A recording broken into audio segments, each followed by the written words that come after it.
تبارك الذي نزل الفرقان على عبده ليكون للعالمين نذيرا۔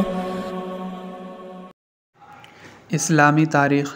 صفا پہاڑ پر اسلام کی دعوت۔ نبوت ملنے کے بعد رسول اللہ صلی اللہ علیہ وسلم 3 سال تک پوشیدہ طور پر دین کی دعوت دیتے رہے۔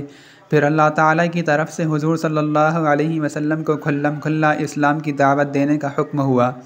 اس حکم کے بعد رسول اللہ صلی اللہ علیہ وسلم نے صفا پہاڑ کی چوٹی پر چڑھ کر مکہ کے تمام خاندان والوں کو آواز دی۔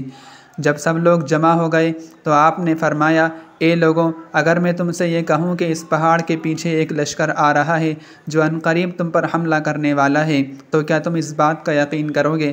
سب ایک زبان ہو کر بولے، کیوں نہیں، آپ تو صادق اور امین ہیں۔